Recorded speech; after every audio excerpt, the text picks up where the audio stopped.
कौन ब्रह्मा का पिता है, कौन विष्णु की मां, शंकर का दादा कौन है, हमको दे बता। ये जानने के लिए कृपया सुनिए। जगत गुरु तत्वदर्शी संत रामपाल जी महाराज के अमृत वचन सर्व पवित्र धर्मों के पवित्र शास्त्रों के आधार पर।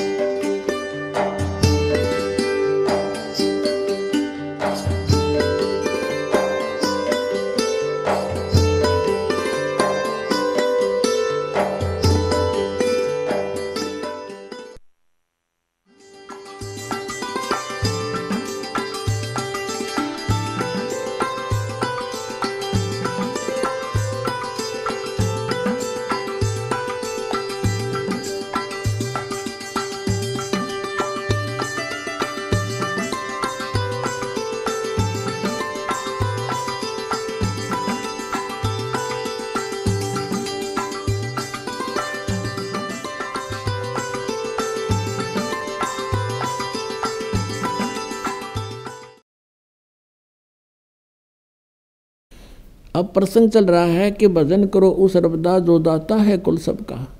जैसे हम श्री ब्रह्मा जी, श्री विष्णु जी, श्री शिव जी की पूजाएं करते हैं तो इन भगवानों की सतिथि इस ज्ञान से पता चलेगा। अब क्या होता है कि जब भगवान शिव ने देखा कि अस्थि पिंजर भी नहीं रहा तेरे पास, फिर उसका मोह भंग हो गया। मोह भंग हुआ तो उसने सोचा कि ये हालत मेरी किस कारण से हुई।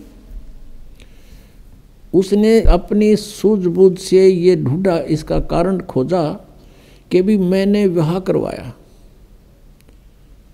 और पत्नी पर विश्वास किया, मेरी पत्नी ने मेरे से विश्वासघात किया, मेरे से पीछे से जाकर के एक परपुरुष से इसने बात की और अन्य रूप धारण कर लिया। ये कुछ भी कर सकती थी, जिस कारण से वो अक्षुब्ध हो गया और उससे बात करनी बंद कर दी कि मैं तेरे ऊपर बहुत विश्वास करता था, तू भी विश्वासघातन निकली, तो मैं किस पे विश्वास करूं। इस निष्कर्ष से भगवान शिव ने सोचा कि मैंने विवाह करवाया तो पत्नी में मोह हुआ और पत्नी बेवफा निकली। अब ऐसा यत्न करूं कि मेरे अंदर ये काम वासना समाप्त हो जाए, जिस कारण से मुझे विवाह की आवश्यकता पड़ी। इसका मूल नाश करने के लिए वासना का भगवान शिव ने कहते हैं 88,000 वर्ष तक घोर तप किया और कहते हैं ये काल ये चाहता है कि कोई भी यहाँ प्राणी विवाह के बिना ना रहे, यानी वासनाओं को कोई कंट्रोल ना कर ले, कहीं यहाँ पर फिर रिवाज पड़ जावे और संतानों उत्पत्ति ना करें। संतानों उत्पत्ति नहीं करेंगे तो मैं खाऊंगा कैसे, हम तो उसके बकरे और बकरियां हैं काल के। इसलिए उसका पूर्ण प्रयत्न रहता है, भरसक प्रयत्न रहता है कि कोई भी प्राणी वासना रहित ना हो जाए। अब उसने क्या किया, कामदेव को एक पुरुष रूप तैयार करके वहाँ भेज दिया। अपना आत्मा जैसे ऑल आउट होती है, ऑल आउट को कहीं लगा दिया जाए घर के कमरे किसी कक्ष में, तो वहाँ मच्छर चक्कर काटना शुरू कर देते हैं, उसको ऐसे डगमगा जाते हैं, गिरने लग जाते हैं, उनके बस की बात नहीं होती। ऐसे एक देव है, उसके अंदर उसने ये गुण विशेष भर रखा काल ने, और वो जा करके वहाँ बैठा दिया उसके आसपास। तो उसके कारण भी भगवान शिव जी में कोई अंतर नहीं हुआ, वो तप करता ही रहा। फिर उसने कामदेव ने अपनी पत्नी, उसका नाम रति है, उसको भेजा। वो बहुत खूबसूरत है, भगवान शिव के सामने डांस करने लगी। उसने सारा कुछ कर लिया, भगवान शिव पर कोई असर नहीं हुआ। और यहाँ तक कहते हैं कि भगवान शिव ने अपना तीसरा नेत्र खोल के और कामदेव को वहाँ नाश कर दिया, भस्म कर दिया। तो फिर ये सब काल के जाल हैं जो ब्रह्मा विष्णु महेश के भी समझ में नहीं आई थी ये बातें। भगवान शिव ने सोच लिया कि मैं अब वासना रहित हो गया, अब ना रहेगा बांस ना बजेगी बांसुरी, ऐसा काम कर दिया। वहाँ से चल पड़े, अपना आराम से विचरने लगे, घूमते रहते हैं, बैठते हैं, फ्री आराम से रहते हैं। अब काल ने सोचा भैया तो बात बिगड़ेगी, दूसरे और देखा ये ऐसे ही फिर बैठ जाएंगे हठ योग करने के लिए, यह तो बात बनी नहीं, कहीं औरों की भी रुचि ना हो जाए, हम भी भगवान शिव जी की तरह से वासना रहित होएं। क्योंकि सभी ऋषि महर्षि जब साधना की तरफ चलते हैं, ये पांचों विकार इनकी गुद्दी में आ बैठते हैं, पहले से अधिक प्रभावित हो जाते हैं। तो सभी ने ये चेष्टाएं की थी कि किसी ना किसी तरह पहले इन्हीं राक्षसों को नाश करें और फिर भक्ति करें। ये भी काल का जाल था, बिना ज्ञान के डले नुए डोए। तो अब भगवान शिव जी की कथा को पूरा करते हैं, फिर ऋषियों को लेंगे। अब क्या हुआ, अब काल ने ब्रह्म ने सोचा, ये और व्यक्ति नो सोच बैठेंगे ऋषि महर्षि, भगवान शिव ने तो कर दिया काम, ये तो वासना रहित हो गया और हम पीछे रह गए, कहीं वो विद्या समाधि लावें, इस तो पहला कर दूं काम। कुछ दिन के बाद शिव जी के अंदर प्रेरणा भर दी काल ने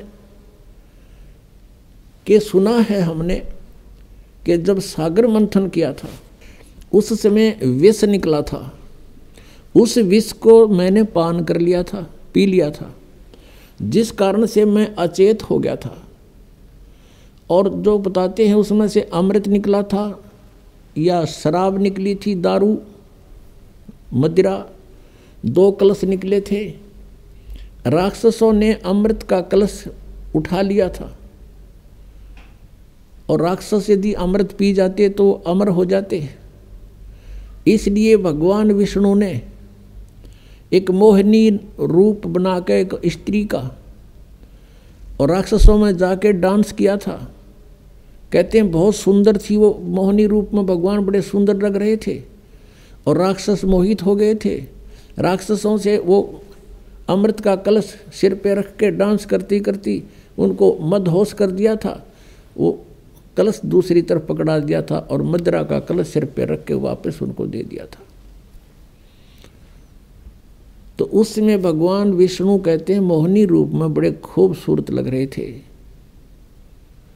अब भगवान शंकर के मन में आई कि भगवान विष्णु के पास चलते हैं, क्यों ठाली हो गया था ना पार्वती साथ में, तो चलो वहाँ बातचीत करते हैं और उनसे वो रूप देखूंगा।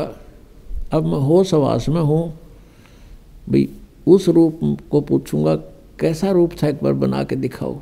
इस उद्देश्य से भगवान शिव जी आगे विष्णु जी के लोक में और बैठ गए उनकी पौड़ी में आके,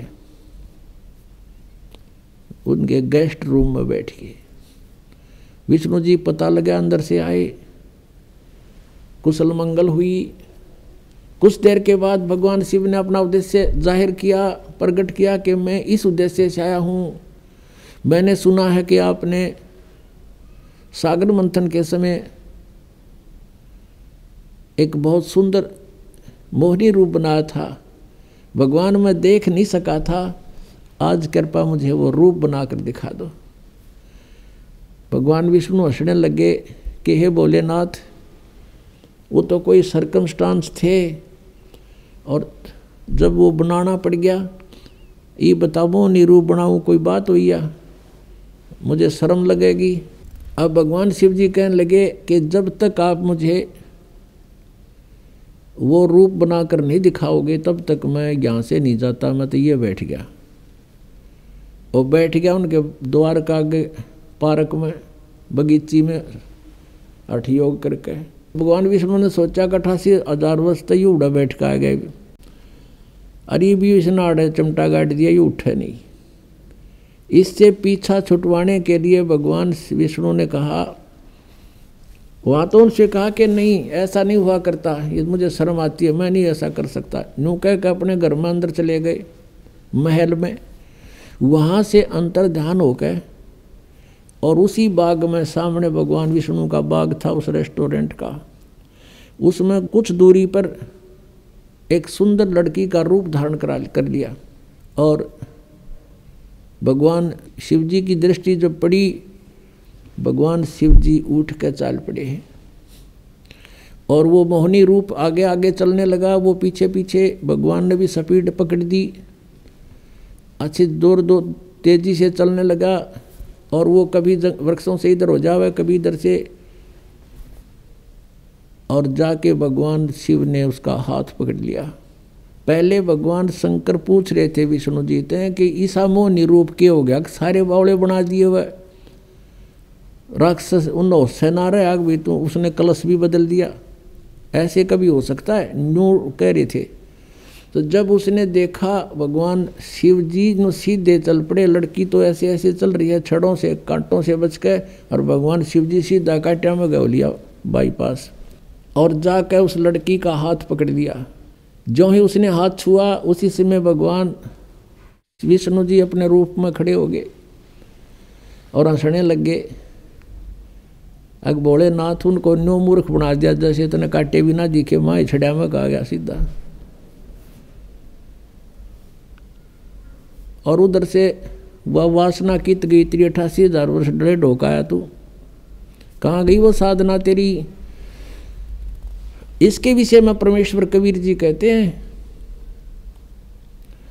जैसे अग्न काष्ठ के माही है व्यापक पर दिखे नाही, ऐसे कामदेव पर चंडा व्यापक सकल दीप नौखंडा। कि जैसे अग्नि काष्ठ के अंदर लकड़ी में विद्यमान है पर दिखाई नहीं दे रही, ऐसे ही ये वासना आपके प्रत्येक प्राणी के अंदर विद्यमान है। और जब ही इसको थोड़ी सी भी कहीं से आंच मिल जाएगी, आग ज्यों की त्यों है। परमेश्वर कहते हैं, जिन साधनाओं को तुम कर रहे हो, इनके आधार से विकार मरे मत जानियो। जैसे भूबल में आग, जैसे गोस्सा होता उपले, या कोई अग्नि को जो लकड़ी जल जाती है, धंधकती रह जाती है, उसको अंगार बोलते हैं। उस अंगार को राख में दबा दिया जाता है और कुछ घंटों के बाद उस राख को ऊपर से ऐसा लगता है जैसे ये बिल्कुल शांत हो चुकी है, उसमें कोई हीट नहीं रहती, गर्मी नहीं होती। और जब उसको निकाला जाता है तो वो आग, वो लकड़ी पहले से भी अधिक तेज मिलती है, धंधकती मिलती है, वो कोयला। तो यहाँ परमात्मा कहते हैं, जो साधनाएं तुम करते हो ये व्यर्थ प्रयत्न डले ढो रहे हो। विकार मरे मत जानियो, जो भूबड़ में आग, ये थोड़े से दिन शांत हो जाते हैं और जब भी अवसर आता है ये नो के नो एज इट इज मिलते हैं। इनका तरीका बताया परमात्मा ने, जो हम साधना बताएं और ज्ञान आधार से ये आपके जो विकार हैं ये शांत हो जाएंगे और धीरे धीरे ये बिल्कुल नॉर्मलाइज हो जाएंगे। ख़त्म नहीं होते लेकिन नॉर्मलाइज हो जाएंगे और ज्ञान के रस्से से ये बांध दिए जाएंगे, फिर ये हिल नहीं सकते। अब कितना ही शरारती पशु है, उसने अच्छा करड़ा बांध दे मोटे रस्से थे, वो करें जाएगा फूं फूं, अपनी थोड़ी बहुत रेंज होती है उसकी, तो वो हानि नहीं कर सकता। ऐसे ये परमात्मा के ज्ञान से और इस भक्ति की शक्ति से ये ऐसे कंडम हो जाएंगे। ये बकवास करेगा, मन की आदत है, क्योंकि किस ब्रह्मांड का स्वामी है, लेकिन इस ज्ञान रूपी रस्से से ये इतना तगड़ा बांध दिया जाता है, ये अपनी मर्यादा को लांघ नहीं सकेगा। अब प्रसंग चल रहा है कि हम जिन भगवानों की भक्ति करना चाहते थे और जिनको हम सुखी मानते थे, उनकी ये हालत है। और जिन मंदिरों में हम जाकर पूजा करते थे वो स्थान क्या था? अब तत्व ज्ञान की इस रोशनी से अब हमें ज्ञान हुआ। अब जैसे कोई भी साधक है, क्योंकि ये आत्मा जब से भगवान से बिछड़ी है, कुछ ही समय के बाद इसको उसकी आवश्यकता महसूस होगी थी, और उसके बाद ये उसी दिन से प्रयत्नरत है, प्रयत्नशील है कि मुझे वो परमात्मा, वो सुख मिले जिसको मैं छोड़ के आई थी। तो यहाँ के इस झूठे सुख को इस काल ने आधार बता दिया। कबीर साहब कहते हैं, झूठे सुख को सुख कहे, ये मान रहा मन मोदे, ये सकल तभी ना काल का भाई, कुछ मुख में कुछ गोद। झूठे सुख को सुख कहे। झूठा सुख क्या है? पुत्र हो जा, पुत्री होगी, एक कार हो, एक कोठी हो जा, और फिर कोई पोस्ट मिले, या तो कोई अधिकारी ऊंचा बन जाऊं, या फिर कोई एमएलए, एमपी, मंत्री, मुख्यमंत्री, प्रधानमंत्री बनूं, ये आशा रहती है। परमात्मा कहते हैं, यहाँ 21 ब्रह्मांड में जिस तरीके से तू सुख ढूंढ रहा है, इस सुख नहीं है। और सुख भी कैसे होगा? जिन वस्तुओं को तू संग्रह करके प्राप्त करने की इच्छा से और संग्रह करता है, वो सुखदायी नहीं है। निर्धन सोचता है धनवान सुखी, धनवान को सोपन में भी सुख नहीं है। उसका बहुत बड़ा व्यवसाय होता है, पता नहीं कहाँ घाटा हो रहा है, कहीं लाभ हो रहा है। रात और दिन उसी चिंता में, टेंशन में वो सो जाता है, नींद भी नहीं आती है, फिर उठ जाता है। अब धनवान सोचता है ये राजा लोग सुखी होंगे, मंत्री, मुख्यमंत्री, प्रधानमंत्री, एमएलए, एमपी, इनको सोपन में भी सुख नहीं है। क्योंकि जो एमएलए या एमपी बनता है वो बहुत से व्यक्तियों का नुमाइंदा होता है, और कोई ना कोई उसकी बाँह पकड़ने रहे, चल मेरा काम कर। दिन में 100 आदमी जावेंगे तो 100 झूठ बोलनी पड़ेंगी उसने, वो इतना किस किस के काम करा देगा। और बैठा होगा घर, फोन पर कह देगा, कह दो बार जा रहा है, यानी टेंशन रहित नहीं हो सकता। यही स्थिति मंत्री और मुख्यमंत्री, प्रधानमंत्री की जानो, तो यहाँ जीव सुखी नहीं, और पिछले पुण्य का नाश कर रहे हैं अपने का ये। अब परमात्मा कहते हैं, अगम निगम को खोज ले, बुद्धि विवेक विचारे, उदय अस्त का राज मिले, तो बिन नाम बेगारे। ओए होए, तुम तो एक एमएलए, एमपी, सरपंच बन गए, इसम का पीटन लग गए। कहते हैं उदय अस्त का राज तुम्हें दे दे, और यदि ये भक्ति तुम्हारे पास नहीं है तो तुम बेगार कर रहे हो। बेगार, बेगार की परिभाषा बताते हैं। एक समय एक टेम्पू वाला प्रतिदिन सवारी लेने आता था, वो एक दिन नहीं आया। अगले दिन उसके साथियों ने पूछा कि दूसरे जो टेम्पू वाले थे कि कल नहीं आया, क्या कारण था, कुशल तो है? उसने बताया, कल मैं बेगार में फंस गया था। आज से 40 वर्ष पहले की बात है। उस समय क्या होता था, पुलिस वालों के पास कन्वेंस नहीं होते थे थानों में, और वो किसी ऐसे ही ट्रैफिक में से किसी की कोई जीप पकड़ दी, या कोई बड़ा 3 व्हीलर था वो पकड़ लिया, उसको ले गए कहीं रेड लगाने के लिए, मुर्जिम पकड़ने के लिए, या कहीं उन्होंने छापा मारना होता है, रेड डालनी होती है, वहाँ ले गए। तो उस दिन क्या होता है, उसको 4 बजे उठा लिया सुबह, और ले गए इधर के उधर, उधर के उधर, चलो वहाँ चलो वहाँ। और वो तेल भी अपने पल्ले से डाल रहा है, खाना भी अपने पल्ले से खा रहा है, और 1 मिनट की फुर्सत नहीं, सारा दिन इधर चल उधर चल। रात के 12 बजे छोड़ा तो सुबह बता रहा था, कल मैं बेगार में फंस गया, 200 रुपये का नाश हो गया। उस समय 200 रुपये आज के 20,000 रुपये, समझ लो कि 20,000 रुपये घर तक खर्च कराया, और 1 मिनट की फुर्सत नहीं, चलो चलो रही, रेल बनी रही मेरी, और 200 रुपये भी अपने पल्ले से बर्बाद कर दिया, पूंजी भी नष्ट करी। इसको बेगार बोलते हैं, यानी इनकम हुई नहीं और खर्चा खूब, 1 मिनट चैन नहीं, समय नहीं, कहीं भी रेस्ट नहीं।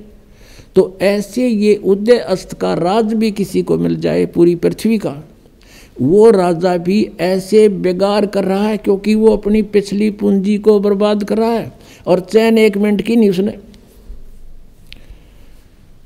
पुण्यात्मा, हम सुख की परिभाषा ही बोल चुके हैं। एक व्यक्ति के 3 बेटे थे, एक की मृत्यु होगी।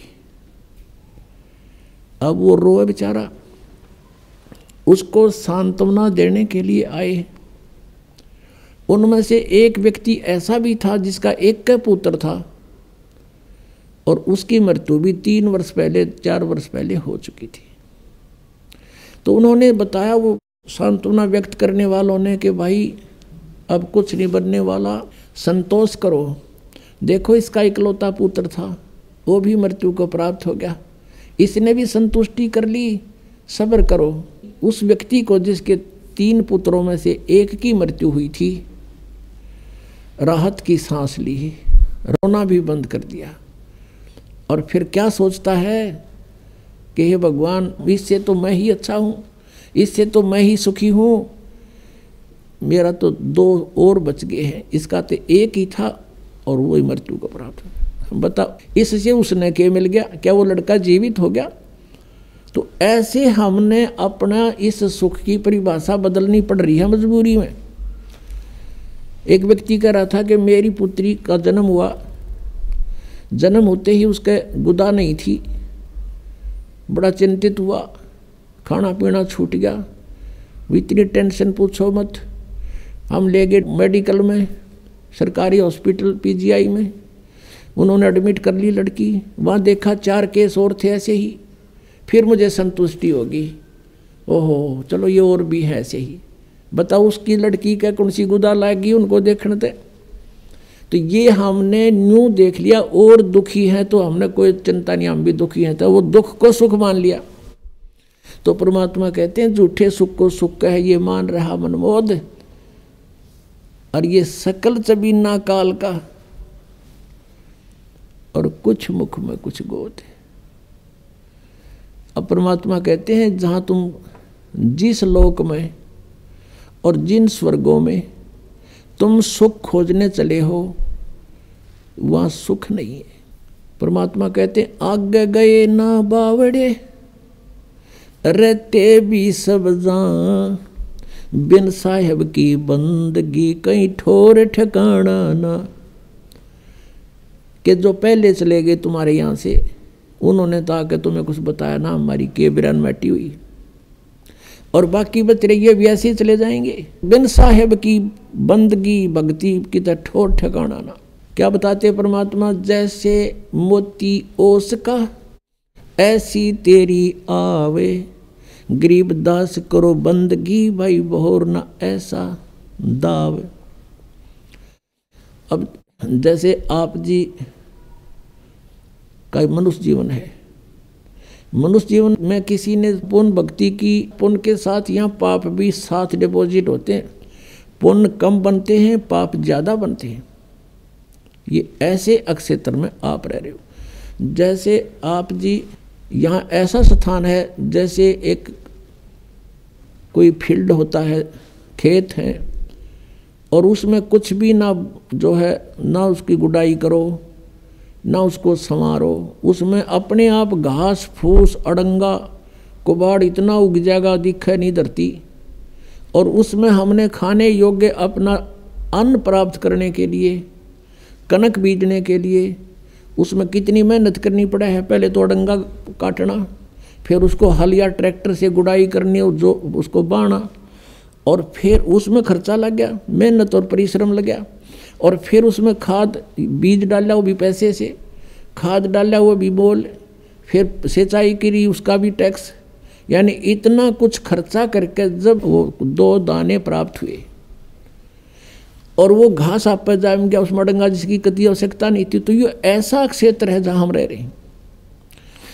परमात्मा कहते हैं पृथ्वी ऊपर पग जो दार है और करोड़ जीव एक दिन में मारे, हरी भांति पृथ्वी के रंगा, अंत कोट जीव उड़े पतंगा, जो चौका तुम देवो नेता, सत्य ब्राह्मण की है हत्या, ब्राह्मण सेंस हत्या जो होई, जल स्नान कर तो सोई, खान पान में दमन प्राणी, और कैसे पाओ तुम मोक्ष निशानी।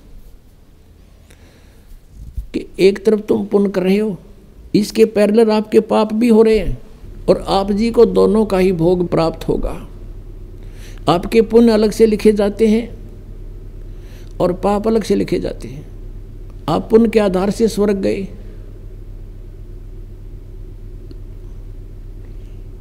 तो यहाँ थोड़ा कंसेप्ट क्लियर करना पड़ेगा कि जैसे आप जी एक पूर्ण परमात्मा परम अक्षर ब्रह्म को छोड़ के अन्य किसी को इष्ट बनाकर किसी भी प्रभु की, देव की पूजा करते हो, भगवान की, पुरुष की, जैसे सरपुरुष और अक्षर पुरुष। गीता जी अध्याय नंबर 15 के श्लोक 16-17 में 3 पुरुष बताए हैं कि सरपुरुष, एक अक्षर पुरुष, एक परम अक्षर पुरुष। उत्तम पुरुषत्व अन्य वो परम अक्षर पुरुष है, परम अक्षर ब्रह्म है। गीता जी अध्याय नंबर 8 के श्लोक नंबर 3 में जिसके विषय में कहा गया कि वो परम अक्षर ब्रह्म है। अर्जुन ने जब गीता जी अध्याय नंबर 8 के श्लोक नंबर 1 में प्रश्न किया था, उसका उत्तर 8 के 3 में दिया। तो ये 3 पुरुष हैं, सरपुरुष भी नाशवान, अक्षर पुरुष भी नाशवान, केवल परम अक्षर पुरुष, परम अक्षर ब्रह्म, ये अविनाशी परमात्मा है। आज का जो सत्संग का विषय है, भजन करो उस सर्वदा जो दाता है कुल सबका। अब ये कंसेप्ट क्लियर करने के लिए सारा कुछ इतिहास जीवनी सुनाई जा रही है। अब सरपुरुष भी नाशवान, अक्षर पुरुष की भी क्लियर स्थिति है कि ये भी अविनाशी नहीं, बेशक नाम इसका अक्षर पुरुष है, और वो परमात्मा तो अन्य ही है।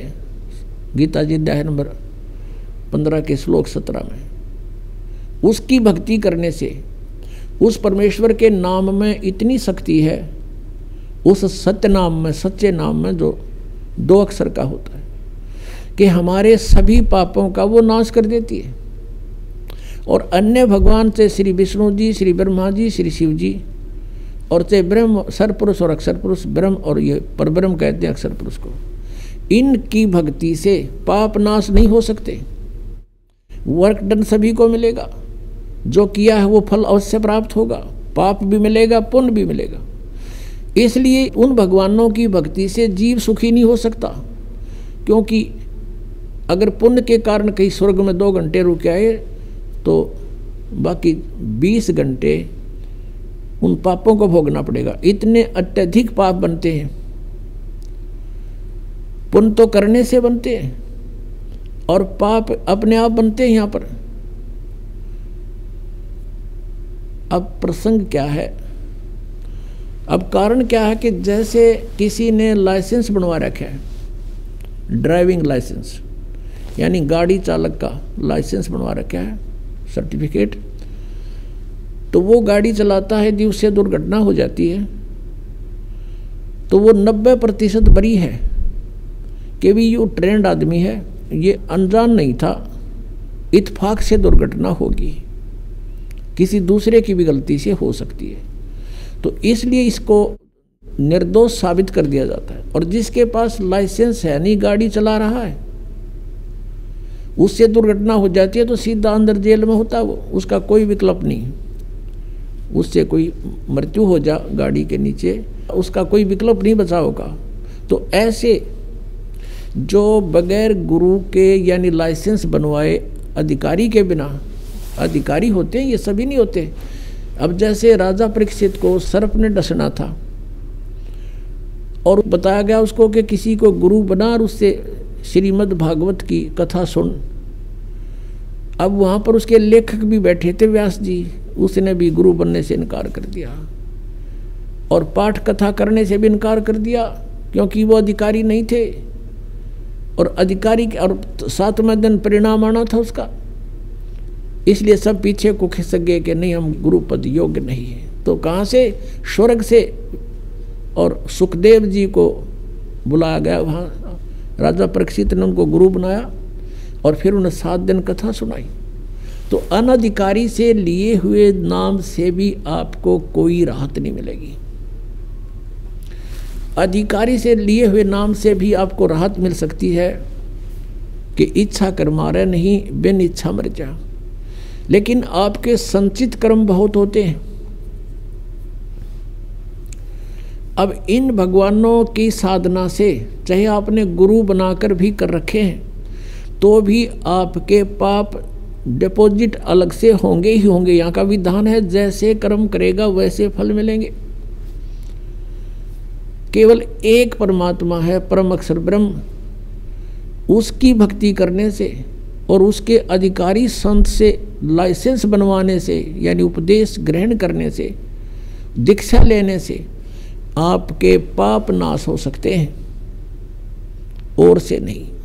तो यहाँ प्रसंग है कि कहते हैं जब ही सतनाम हृदय धर्यो भयो पाप को नाश, और जैसे चिंगारी अग्नि की भाई पड़े पुराने घास, करोड़ों टन सूखा घास फूस पड़ा हो और उसमें एक माचिस की सीख जला के लगा दे, सारे का नाश करके राख बना देती है, और चलती हवा उसको इधर उधर, आंधी तूफान उसको उठाकर फेंक देता कहीं का कहीं, वो अक्षेत्र क्लियर भी हो जाता है। ऐसे ही परमात्मा कहते हैं जैसे सूरज के आगे बदरा ऐसे कर्म छयारे, और प्रेम की पवन करे चित मंजन झलके तेज नयारे।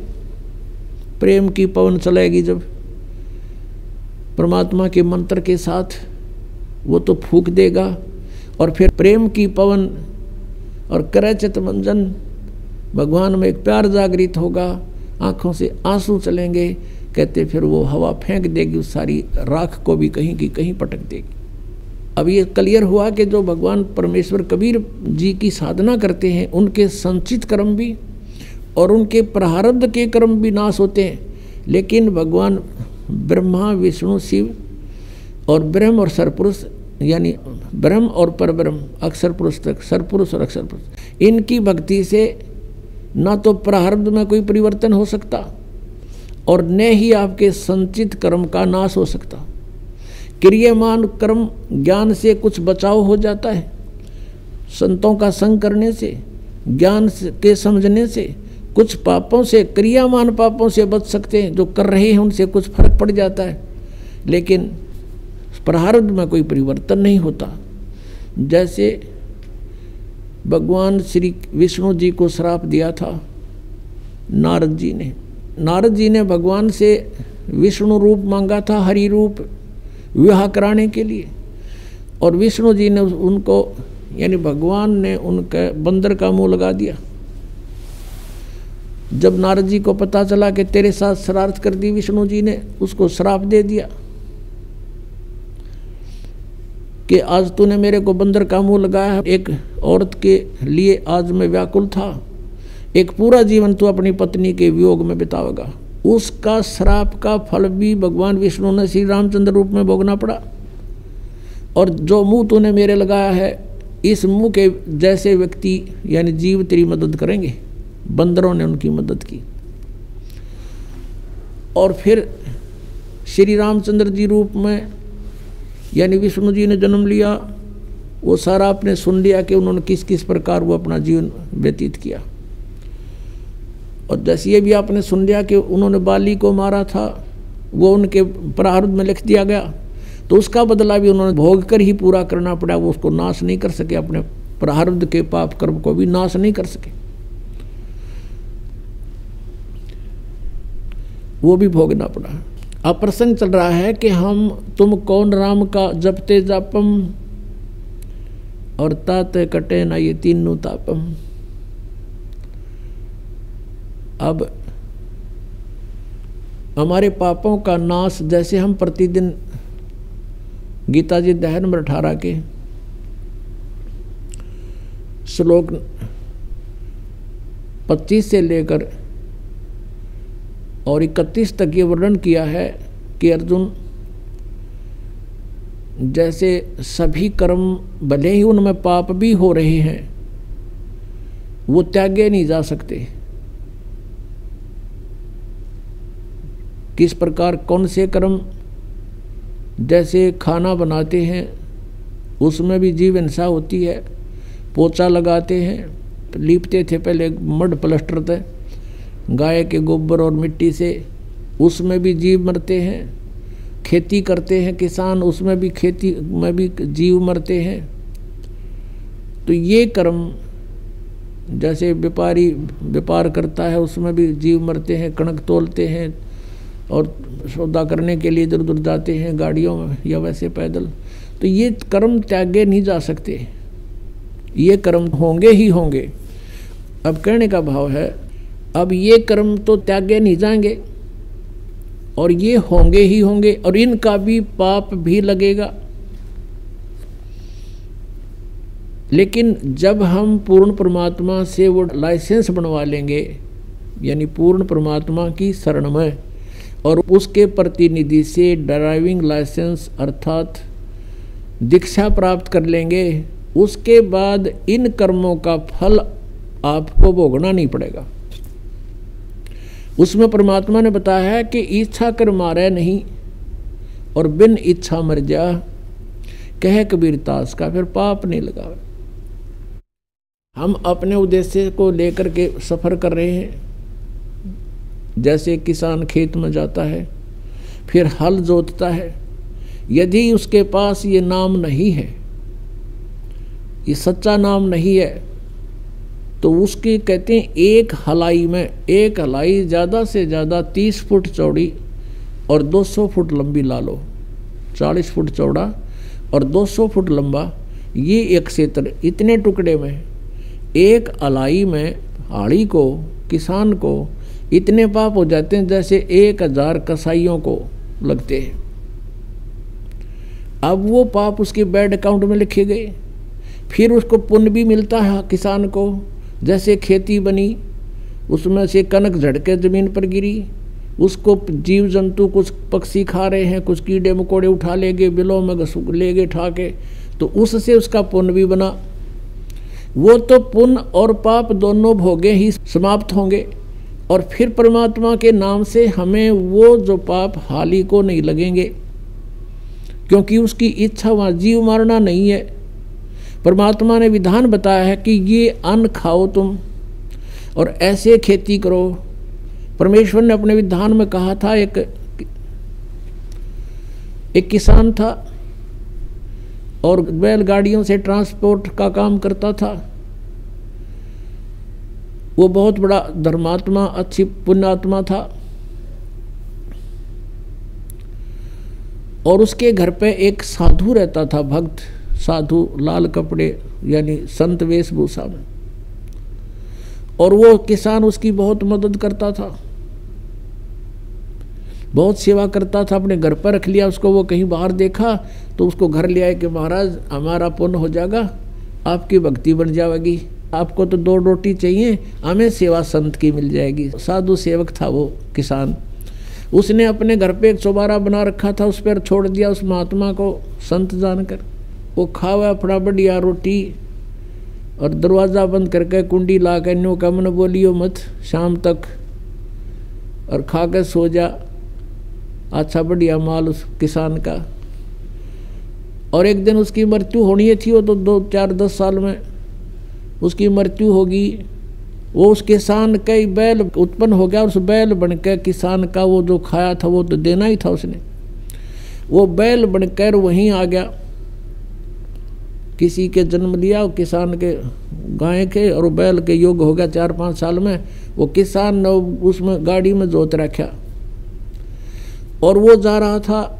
जैसे पुण्यात्मा परमेश्वर कबीर देव जी की महिमा चारों वेद बताते हैं।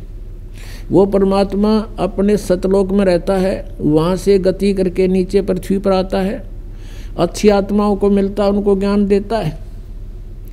उस ज्ञान से परिचित वो पुण्यात्माएं फिर परमेश्वर की महिमा का गुणगान करते हैं। उनमें से एक आदरणीय गरीबदास साहिब जी गांव सुरानी, जिला झज्जर वाले थे। ये बेरी गांव का किसान था, जिसके विषय में ये दास बता रहा है कि बेरी गांव है जिला झज्जर में, रोहतक से 20 किलोमीटर होगी लगभग। उस बेरी गांव का वो किसान था, और वो कहीं इधर नजफगढ़ की मंडी में, जो पहले पुराने समय की बात है 250 वर्ष पहले, कच्चे रास्ते होते थे, बैलगाड़ी से अपना ट्रांसपोर्ट का काम करता था। यहाँ से कणक ले जाता, वहाँ से शक्कर भर लाता नजफगढ़ की मंडी से। तो ऐसे वो जाता था प्रतिदिन। एक उसके पास बैल था गोरे से रंग का, और वो बैल चलता चलता गाड़ी में बैठ जाता था, चला नहीं था। फिर उसका दे लट्ठा अच्छी पिटाई करके फिर खड़ा होता था। फिर कुछ देर दूर चलता था, फिर बैठ जाता था। एक दिन ऐसे ही करते करता वो नजफगढ़ की मंडी से आ रहा था और सुबह सुबह गरीबदास जी उसी रास्ते पर बनी हुई एक कुएं पर स्नान कर रहे थे। वो बैल आकर वहाँ बैठ गया और लाल किसान ने ठा कर लट उसका मट्टा मट शुरू करे, अगर इसका यूँ है तरीका उठने का। तब गरीबदास साहब जी जो परमात्मा से परिचित थे, उसने कहा कि भाई किसान और लाल मत मारा इसके। क्या करूं भाई भगत, इसने तो मेरा लहू पी लिया हैं। 1 किलोमीटर चल है, आध घंटे बैठा रहे है, फिर न ठावा तो लट लुट मार के ठावे हैं, इसने तंग कर लिया। अब क्या हुआ, गरीबदास जी उठे, अग भाई मारे मत इस पशु के, डट जा रुक जा। अब गरीबदास जी ने जाके कान में उसका कुछ फूंक सी मारी, क्योंकि वो तो परमात्मा से परिचित हो चुके थे। गरीबदास जी कहते हैं परमात्मा से मिलकर, परमात्मा के टच होने से, परमात्मा के ज्ञान से परिचित होने से परमात्मा की कृपा से उनमें शक्ति आ जाती है। और दिव्य दृष्टि गरीबदास जी की परमात्मा ने खोल रखी थी। अब उसके कान में गरीबदास जी ने कुछ बोला, बैल एकदम खड़ा हो गया और कह दिया भाई अकी मारिए मत इसके, ये रुकेगा नहीं। अब वो ले गया जोत के गाड़ी, उसका नाम पूछ लिया। गांव में जब छोटा सा गांव था, छोटानी 40-50 घर होंगे मुश्किल से। क्या नाम है आपका? कि गरीबदास नाम है मेरा भाई, और बलराम मेरे बाप का नाम है। अब वो बैल डटा नहीं डटा, वो तो जाकर पहुंच गया वहाँ पर। अगले दिन फिर 2-4 दिन के बाद फिर वापस चला, वो उसी तरह चले। अब सरलाल ने सोचा भाई यू आदमी कौन था, इसने के मंत्र मार दिया इस बैल के, यू तो सिद्ध पुरुष दिखा, कोई साधुओं की भूख उसने थी। ये उसने गांव में आकर पूछा, उसी रास्ते में पड़े था कि भाई गरीबदास नाम का है, बलराम का एक गरीबदास है, उसका घर किस है। तो वो गरीबदास जी का कोई शिष्य मिल गया उसने। तो वो बोला भाई वो आम आदमी को नहीं, वो तो परमात्मा समझ लो उन्नत है, भगवान मिले थे और संत है, वो आम आदमी नहीं है। ने बोला भाई जब बात या बात बनी, कहने लगा मैंने उसे दर्शन तक कराओ, कहाँ है उसका घर बता दिया कि वो सामने में ले चलता हूँ। वो शिष्य लेकर गया, शिष्य ने प्रणाम किया और लाल ने प्रणाम किया। उसने देखा ऐसा बुढ़ा ठोठ, यो बोलो तो मठ, यो आज खखाट ठहरा, मेरी तो जीवन बदल दिया। ना तो रोज बिरान माटी हो रही थी, 3 दिन का काम 1 हफ्ते में करे था यो। अब दूसरे बैल तभी आगे चले है। तब उसने पूछा कि हे महाराज जी, आपने इस बैल के जादू कर दिया। तब गरीबदास जी ने पूछा कि भाई एक बात बता, तेरे घर पर कोई बाबा जी रहा करता? अखां जी रहा करता, और आपने खूब गे चलवे खुआए चुरमे कर करके उसताई। अखां जी खूब सेवा करी महात्मा की। उसने कहा मैंने भाई भक्ति ना करी, तेरा खा गया और सो गया।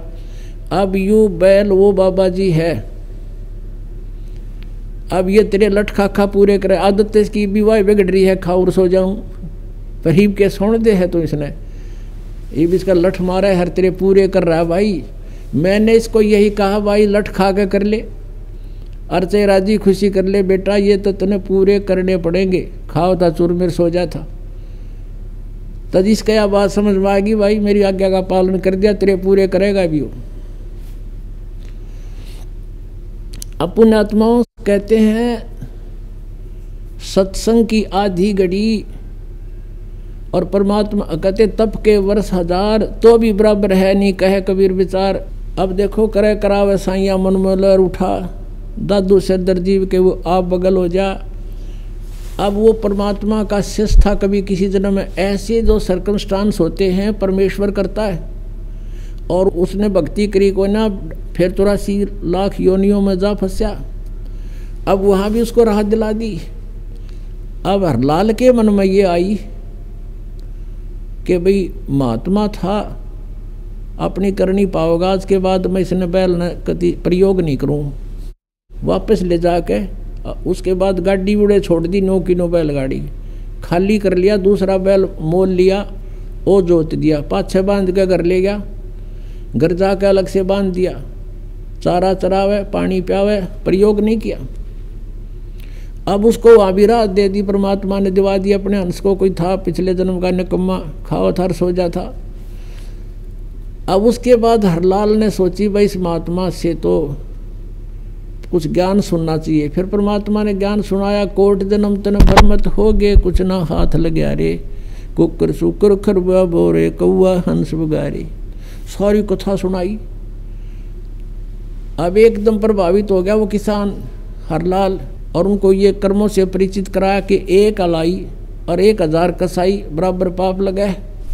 तो इस चीज़ से वो प्रभावित हुआ और कहने लगा भगवान मुझे तो अपने पास ही रख लो। गरीबदास जी से कहा। गरीबदास जी बोला भाई हमारा मार्ग अब ऐसे रखने का नहीं है, हम तो वो विधि बताते हैं जिससे तुझे पाप नहीं लगेगा। अब खेती करूं तो उसमें पाप लगे, हरलाल बोले, और ये गाड़ी बाहूँ इसमें पाप लगे, आपने भी दान बता दिया सारा। अब भगवान यूँ कर्म मेरे तत्वों को ना, और मुझे अपने पास रख लो, आपकी सेवा कर दूंगा।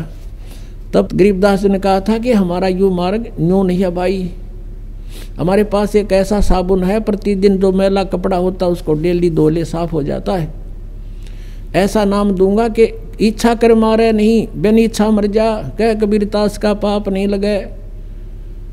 गरीबदास जी ने कहा था कि गाड़ी बाहो खुश रहो और खेती करो खुशहाल, और पर साईं सिर पर राखिए। सही भगत हरलाल कि अपना काम भी कर और इस मंत्र का जाप रख, मर्यादा ना तोड़ना, तो सही भगत हो गया हरलाल, अपनी भक्ति कर। तो कहने का उद्देश्य ये है कि जो ये परमात्मा की भक्ति की सही मंत्र आपको मिल जाएंगे, फिर आपने दैनिक कर्म छोड़े नहीं जा सकते, इनको त्यागा नहीं जा सकता, इनके पाप भी नहीं लगेंगे, आप जी को नहीं लगेंगे।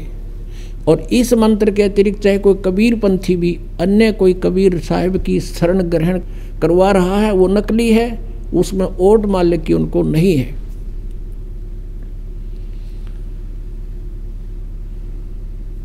तो प्रसंग चल रहा है कि किस परमात्मा की भक्ति हम करें और कौन से भगवान से हमें पूर्ण राहत मिलेगी। तो ऐसे जो साधना आपने देखी, भगवान विष्णु, भगवान ब्रह्मा, भगवान शिव जी की साधना, और उनकी आप पे दुर्गति, आप ही कर्मों के फल को उन्होंने भोगना पड़ता है। तो इनके उपासकों को क्या राहत मिलेगी, अंडरस्टूड है। ब्रह्म के बारे में आपको बता दिया कि ब्रह्म का ओ मंत्र है, और ब्रह्म केवल 21 ब्रह्मांड का स्वामी है, यह सरपुरुष है, इसको ज्योति निरंजन भी कहते हैं। इसकी भी मृत्यु होती है, इसके अंतर्गत जितने भी प्राणी हैं ये भी स्थिर नहीं है। और जब तक जन्म और मृत्यु है जीव को सुख नहीं हो सकता, परम शांति नहीं हो सकती। अक्षर पुरुष ये 7 संघ ब्रह्मांड का स्वामी है, 7 संघ ब्रह्मांड का, और इसकी भी जन्म मृत्यु होती है। इसके अंतर्गत सभी प्राणी भी नाशवान है, भले उनकी आयु लंबी है, और सभी योनियां उनको भोगनी पड़ती है। और इनके अंतर्गत अक्षर पुरुष को भी इष्ट मानकर, यानी परब्रह्म को भी इष्ट मानकर जो साधना करना चाहता है वो भी परम शांति को प्राप्त नहीं हो सकता। केवल परम अक्षर ब्रह्म, परम अक्षर पुरुष, उस परमात्मा की भक्ति और उसी के नुमाइंदे परम संत से लेकर जो करेगा उसको सब लाभ होगा। एक समय गरीबदास जी जो परमात्मा से परिचित हो चुके थे, सतलोक सचखंड को स्वयं आँखों देख कर आए थे अपनी आत्मा से, उनको वापस छोड़ दिया था कबीर परमेश्वर ने, उनके ज्ञान योग को खोल दिया था, दिव्य दृष्टि को खोल दिया था। उसके बाद कबीर परमेश्वर ने अपने उद्देश्य अनुसार उनसे अपनी अमृतवाणी, अपनी महिमा का ज्ञान पुनः उच्चारित करवाया गरीबदास साहिब जी से।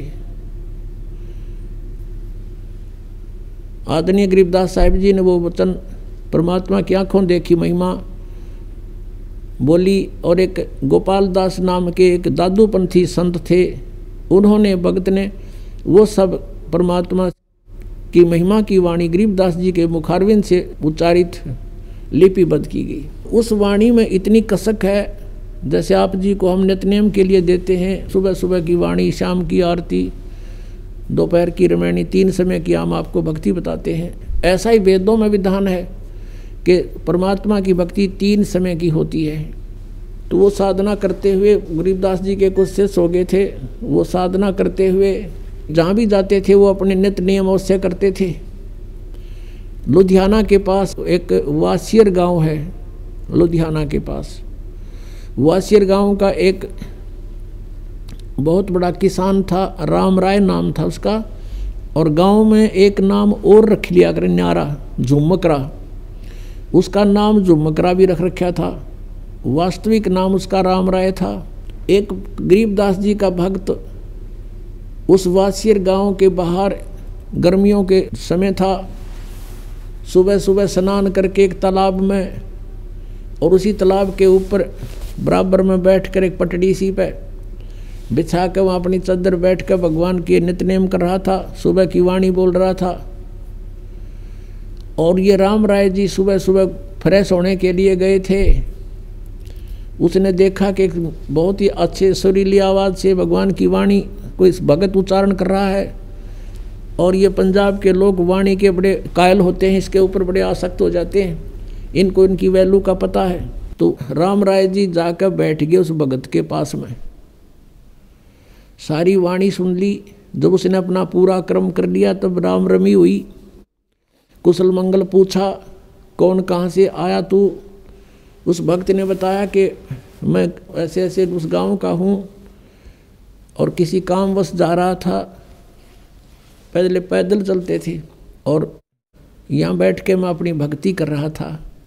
तब उस राम राय ने पूछा कि ये वाणी गुरु ग्रंथ साहिब में तो है नहीं, आप किसकी वाणी पढ़ रहे थे? बहुत ही आत्मा को खींच रही थी ये वाणी, इसके शब्द मेरे हृदय में जगह बना रहे थे। तो उस भक्त ने बताया कि ये मेरे गुरुदेव के द्वारा बोली अमृतवाणी है। राम राय ने पूछा कि ये संत ऐसी अमृतवाणी जिसने बोली है वो विद्यमान है शरीर में या शरीर छोड़ गया? भक्त ने बताया कि अभी विद्यमान है। पूरा एड्रेस ले लिया राम राय ने। वो सरदार जी वहाँ से चल पड़ा। वहाँ से चलते चलते कहाँ पहुँचा? गांव छुडानी में। जो ही वो सुबह सुबह पहुँचा तो गरीबदास साहिब जी, वो किसान थे, खेती करते थे, जमीन बहुत थी। और एक क्योंकि ये संत जो होते हैं वो भगवान से परिचित हो जाते हैं, सभी ज्ञान से परिचित थे। ऐसे ही वेदों में लिखा है कि जैसे यजुर्वेद अध्याय नंबर 40 के मंत्र 15 में लिखा है, वायु अनिलम अथिदम भस्मांतम शरीरम ओम कर्तु समर किलवे समर कर्तुम समर। ओम नाम का जाप काम करते करते सेवन करो, विशेष कसक के साथ सेवन करो। मनुष्य जीवन का मुख्य उद्देश्य जानकर ओम का जाप करो, ये तो है ब्रह्म साधना। फिर उसने बताया कि उस परम अक्षर ब्रह्म 40वें अध्याय के 17वें मंत्र में तुरंत कहा है यजुर्वेद में कि वो पूर्ण परमात्मा तो ऊपर प्रोक्ष है, वो तो गुप्त है, मैं ब्रह्म हूँ, मेरा एक ओम नाम है। उस परमात्मा की भक्ति करनी है तो तत्वदर्शी संत बताओगे उसका ज्ञान। यजुर्वेद अध्याय नंबर 40 के श्लोक 10 से लेकर 13 तक तत्वदर्शी संत की महिमा की जानकारी दी है, बताई है। गुरु से पूछो, वो बताओगे। तो वो उनको मिला नहीं, तो उन्होंने, जैसे बच्चा कोई गेम खेलता है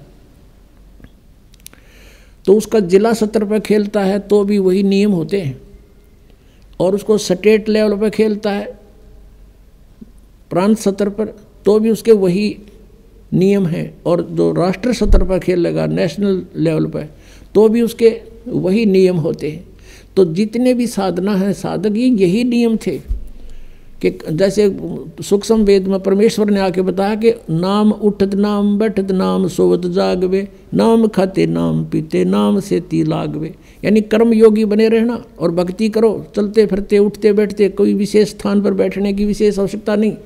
अगर समय है, कोई काम नहीं है तो बैठ के करने में कोई पाप नहीं, किसी प्रकार लेट के बैठ के भी कर सकते हो। इस आधार से गरीबदास जी सुबह सुबह अपना खेतों में सैर सपट्टा भी हो जाता और आते समय वो घूम फिर के आते थे और पशुओं का चारा कुछ काट कर खेतों से सिर पे रखकर बंडल बरोटा वो लाते थे।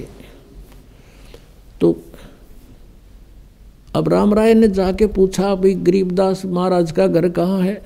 कोई भक्त मिल गया, उसने कहा कि सामने चले जाओ।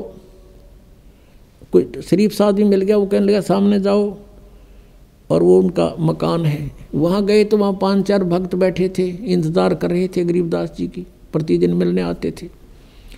उनसे पूछा, भाई महाराज जी कहाँ हैं? राम राय ने, उन्होंने कहा भी खेतों में गए हुए हैं। राम राय जी ने पूछा कितनी देर में आएंगे? साधु संत का कोई भरोसा नहीं, आवें तब आ जाना, तो 12 बजे भी आवें। उनकी मौज है, खेत में गए हैं, कहीं काम भी लग गए होंगे। अब राम राय जी ने सोचा भी मेरे तरफ है, संत की दर्शन करूं, पीछे आहार करूंगा। अब 250 कोस आ गए, यानी वहाँ से 400 किलोमीटर पहुँच गया हूँ, 10 कदम और भर लेता। उनसे पूछ लिया किस साइड में गए हैं, कि साहब ने चला जा रास्ता है। अब राम राय जी उस रास्ते चल पड़े और बता दिया था कि आगे एक कुआं है, एक झोंपड़ी मिलेगी, वहाँ शायद वहाँ मिल सकते हैं। उसने सोचा चल इतनी दूर आया हूँ, साधु के दर्शन करके आहार करूँगा। आगे से क्या देखा, गरीबदास जी आ रहे हैं, सिर पे पशुओं का चारा लेकर, बरोटा ज्वार का, किसान रूप में। वो तो एक सिंपल जैसी वेशभूषा हरियाणा की थी, धोती और कुर्ता, उसी में अपना आ रहे थे।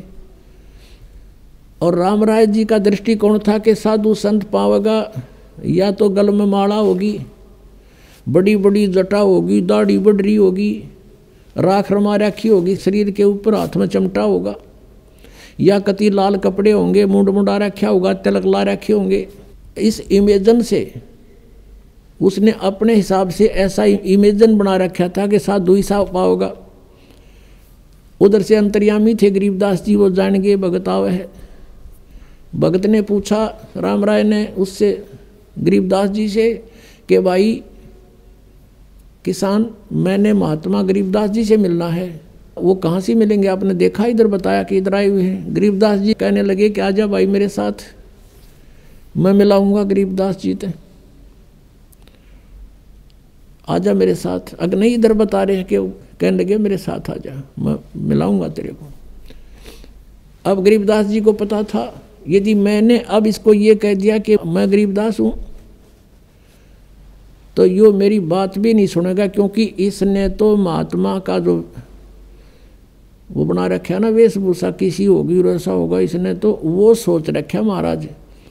और मैंने कह दिया थी वह उल्टा हो लेगा, रोटी भी नहीं खाओगा, ये कह दिया मैं महाराज जी हूँ।